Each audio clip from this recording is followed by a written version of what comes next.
On this episode of the Carolina Sports Guy, Week 6, 2021, Carolina Panthers hosting the Minnesota Vikings. 34-28 overtime loss, folks. Don't know what to say. Before we get into today's content, make sure you subscribe. It doesn't cost anything. Pound that like button. Hit that bell notification to be notified of future videos like this on the Panthers. And by all means, folks, leave me some comments. I love the dialogue. All right, folks, 34-28. The difference between last week's game and this week's game.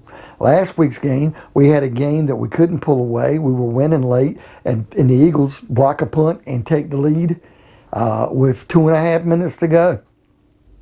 Okay? Everything looked good for 56 minutes. In the last 4 minutes, we shit the bed. And I don't care what people know. I know some Eagle fans have felt they stole one last week. Well, if we would have actually come back and won this game in overtime, I would have felt the same way. This game we shouldn't have won. We come back and would have won. But no, we can't get it done. Darnold once again looks poor on some plays, but the O-line's letting him down. And it ain't just all the O-line now. The O-line has got him questioning his confidence, everything else. You start throwing picks every week because of your line and not having time and not having people like CMC as safety valves. And the next thing you know, you're starting to question your confidence and your ability. And some of these balls are getting away from him. He's trying too hard. His receivers are letting him down on some passes are dropping.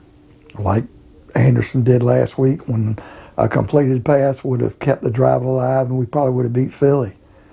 But he did, man, that one run and scramble. I mean, he had the 4th and 10 at the 4 to Ian Thomas in this game. Kept it alive, and then he had a hell of a scramble, 30-some yards. The guy's trying. It's just not enough. And he's really getting his confidence shaken again. He's probably thinking this is a Jets part 2. Chuba Hubbard looked decent. He scored his touchdown today.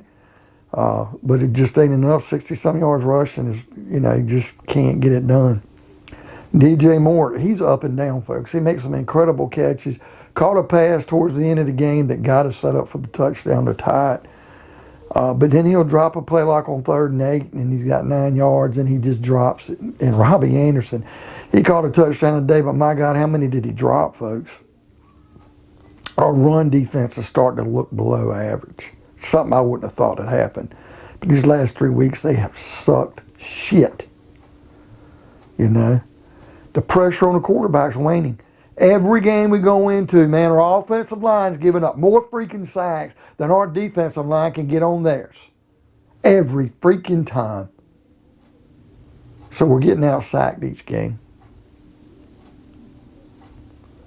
I'm seeing a lot of players disappearing on defense. When's the last time we heard from Haynes? Gross Matos, are you still on the team? I'm not hearing it. I'm not seeing people make stops. Brian Burns putting pressure. Can't get these sacks. Hassan Reddick's the closest thing we got. Did he even get one today? We're having guys like Frankie Louvu having the block kicks and playing special teams, and Kenny Robinson scooping up block kicks and scoring touchdowns. That's how we're scoring. Hell, stripping fumbles and giving our offense a chance to score our first touchdown. Half our points are set up by the defense. But yet our defense, because our offense can't score, struggles. We're having to be on the field a lot. And the minute we get a lead because of special teams, our defense goes out there and lets damn stupid-ass Minnesota Vikings score 3 drives in a row. And the freaking Kirk Cousins, that sorry son of a bitch, every freaking time he does, he comes in, looks like a freaking world beater. We'll go out and watch him next week, folks. He's going to shit the bed. He's so inconsistent, but it seems like every time he plays us, his needle-nosed ass comes out there and rips us apart.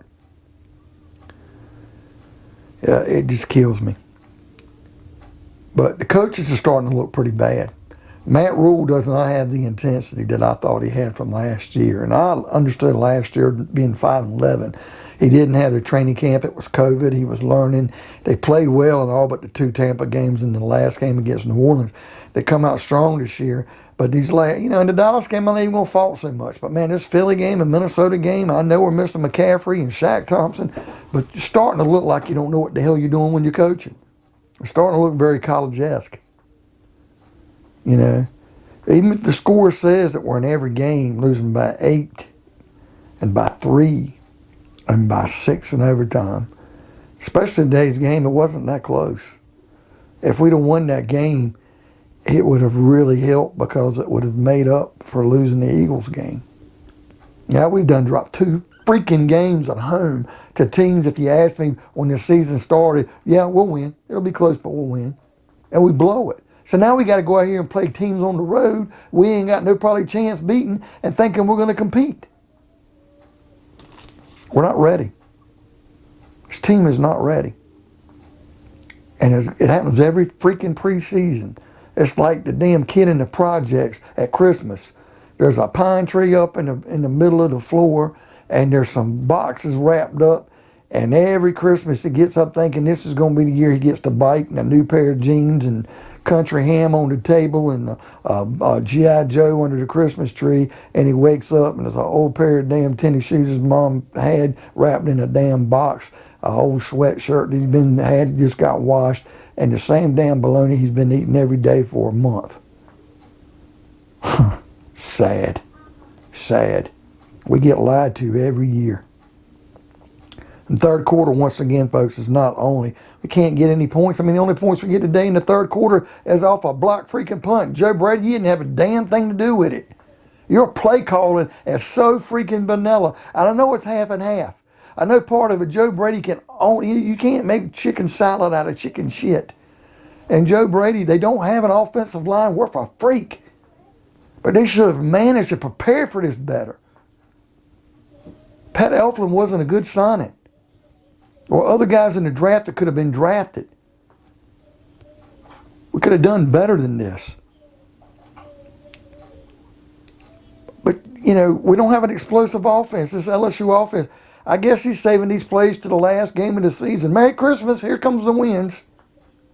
Pitiful. Rule, Brady, and even Snow are starting to look out-coached. The thing that's starting to bother me in this game, folks, the team had no energy. The offense was vanilla, and they went through the motions, and nobody seemed to care, give a shit. Where is the freaking energy? This play calling's terrible. And I'm going to say it, I don't care what nobody says about the rules, I thought Thielen was out of bounds on his touchdown. You think, well, no, I think he was out of bounds, which would have been 4th down, then they just kicked the field goal. It could have been a change in the game. I don't give a shit about what you say, Minnesota, and your stupid-ass skull blowing your horns and whatever, and the dumbass Viking fans in the stands with blonde wigs. I thought it was dress-up day at the damn Spirit Week at school. Men wearing wigs. I'm a little dry.